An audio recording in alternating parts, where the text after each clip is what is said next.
रोज रोज तीच भाजी चपाती खाऊन जर बोर झाला असाल किंवा कंटाळा आला असेल आणि आज काय भाजी बनवू हा तुम्हाला देखील प्रश्न पडला असेल तर ही रेसिपी खास तुमच्यासाठी. नमस्कार मंडळी, वंदना किचन मराठीमध्ये तुम्हा सर्वांचं पुन्हा एकदा खूप खूप स्वागत. आता प्रत्येक गृहिणीला पडलेला प्रश्न म्हणजे आज काय भाजी बनवू. रोज तेच तेच पदार्थ खाऊन जर कंटाळा आला असेल तर आज ना मी तुमच्यासाठी भरपूर कॅल्शियम असणारा, शिवाय डायबिटीस असणाऱ्यांसाठी अतिशय फायदेशीर असा पौष्टिक पदार्थ घेऊन आली आहे. रेसिपी अतिशय सुंदर आहे, त्यामुळे व्हिडिओ कुठेही स्किप न करता अगदी शेवटपर्यंत बघत राहा. चला तर मग वेळ न घालवता आपण लगेच रेसिपीला सुरुवात करूया. त्यासाठी इथं मी ना 2 वाट्या ज्वारीचं पीठ घेतलेलं आहे. आता हे पीठ ना मी चाळून घेतलंय. आपण आता हे परातीमध्ये काढून घेऊया. आता ज्वारीचं पीठ ना रखरखीत असतं, पिठाला छान अशी बाइंडिंग यावी यासाठी ना यामध्ये मी 2 चमचे गव्हाचं पीठ घालतीये.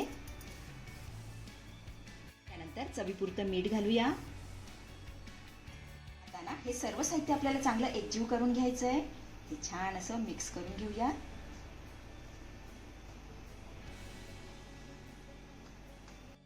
इथे आपलं सर्व साहित्य छान असं मिक्स करून झाल्यानंतर यामध्ये ना आपल्याला थोडं थोडंसं पाणी घालायचंय आणि आपण भाकरीला पीठ मळतो की नाही, अगदी त्या पद्धतीने पीठ मळून घ्यायचंय. तर पाणी आपल्याला यामध्ये थोडं थोडं करूनच घालायचंय. छान असं मिक्स करून घेऊया.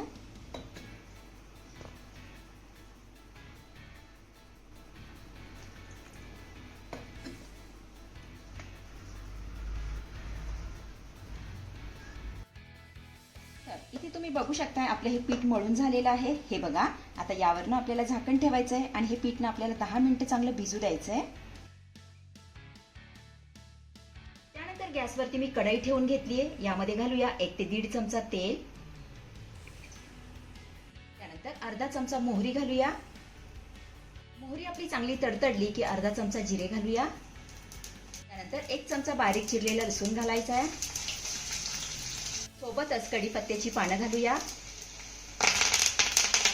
आता हा लसूण ना आपल्याला हलक्या सोनेरी रंगावरती चांगला परतून घ्यायचा आहे. तर इथे तुम्ही बघू शकताय लसूण छान असा परतून झालेला आहे. आता यामध्ये ना आपण एक बारीक चिरलेला टोमॅटो घालूया. आता हा टोमॅटो ना आपल्याला चांगला मऊसूर परतून घ्यायचा आहे.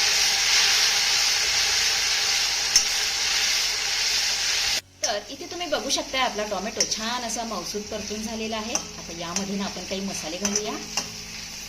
अर्धा चमचा लाल तिखट घालायचंय. पाव चमचा गरम मसाला. अर्धा चमचा धनेपूड. पाव चमचा हळद. त्यानंतर 1 चमचा यामध्ये आपण सांबर मसाला घालूया. आता यामध्ये घातलेले सगळे मसाले आपल्याला अर्धा मिनिट चांगले परतून घ्यायचे आहेत.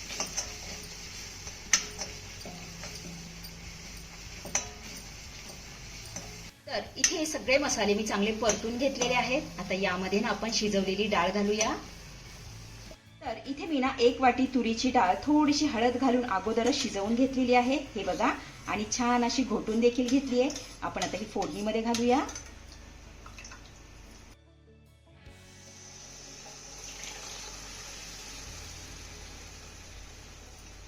डाळ घालून झाल्यानंतर यामध्ये ना 1 ग्लास भरून मी गरम पाणी घालतीये. त्यानंतर चवीपुरतं मीठ घालूया. हे छान मिक्स करून घ्यायचंय आणि डाळीला मस्त अशी उकळी आणायची आहे.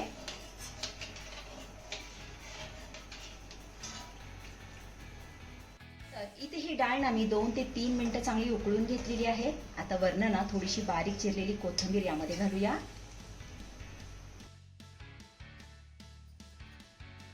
इथे आपली ही डाळ बनवून तयार झालेली आहे. गॅस बंद करूया आणि ही डाळ ना आपण थोड्या वेळासाठी बाजूला ठेवूया.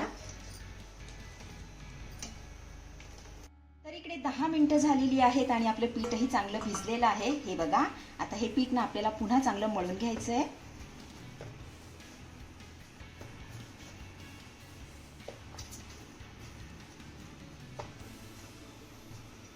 तर हे पीठ ना मी चांगलं मळून घेतलेलं आहे. आपण आता हे सोऱ्यामध्ये भरून घेऊया. हे बघा, इथे मी सोऱ्या घेतलाय आणि सोऱ्याला ही छोट्या शेवची प्लेट लावून घेतलेली आहे. आता यामध्ये आपल्याला हे मळलेलं पीठ भरून घ्यायचंय. पीठ आपल्याला छान असं दाबून भरायचंय. हे बघा, अशा पद्धतीने.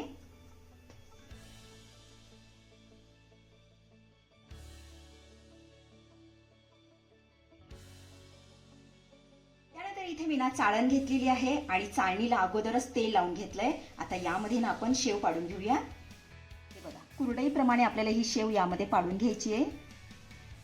अशा पद्धतीने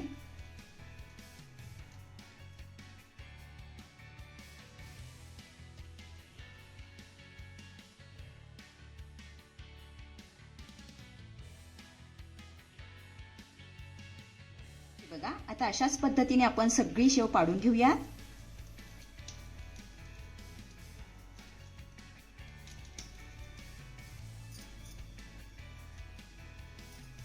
तर इथे बघा, कुरडईप्रमाणे ही शेव ना मी चाळणीमध्ये पाडून घेतलेली आहे. आपण आता ही शेवई वाफवून घेऊया. त्यासाठी कढईमध्ये पाणी देखील आपलं चांगलं गरम झालेलं आहे. आता ही चाळण ना यामध्ये मी ठेवून घेतेय. तर यावरती आपल्याला झाकण ठेवायचं आहे. गॅसची फ्लेम मीडियम करायची आहे आणि मीडियम फ्लेमवरती आपल्याला ही शेवई ना 10 ते 12 मिनिटं चांगली वाफवून घ्यायची आहे. साधारण 10 ते 12 मिनिटानंतर यावरचं मी झाकण काढतेय. आता ही फळं वाफवलीत की नाही हे कसं ओळखायचं, याला ना हात लावून बघायचा आहे. हे बघा, माझ्या हाताला कुठेही चिटकत नाहीये, म्हणजे ही छान अशी वाफवून झालेली आहेत. गॅस बंद करूया आणि ही फळं ना पूर्णपणे थंड करून घेऊया. तर ही फळं ना पूर्णपणे थंड झालेली आहेत. आपण आता ही चाळणीमधून काढून घेऊया. हे बघा, अगदी आरामात निघतात, कुठेही चाळणीला चिकटलेली नाहीये. अशाच पद्धतीने सगळी फळं आपण काढून घेऊया.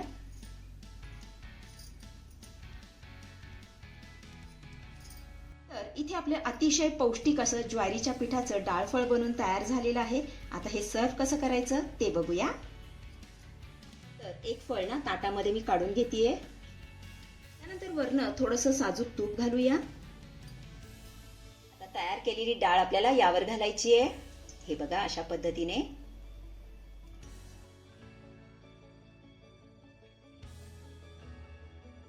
तर इथे आपलं अतिशय पौष्टिक असं डाळफळ बनवून तयार झालेलं आहे. आता हे लोणच्या सोबत इतकं मस्त लागतं ना. अतिशय साधी आणि सोपी रेसिपी आहे, नक्की करून बघा. तर मंडळी, कशी वाटली आजची रेसिपी? आवडली आहे का तुम्हाला? आवडली असेल तर लाईक करा, शेअर करा, सबस्क्राईब करा आणि हो, शेजारीच असलेलं घंटीचं बटन दाबून ऑलवर क्लिक करा, जेणेकरून माझ्या येणाऱ्या नवीन नवीन रेसिपींचं नोटिफिकेशन सर्वात आधी तुम्हाला दिसेल. धन्यवाद.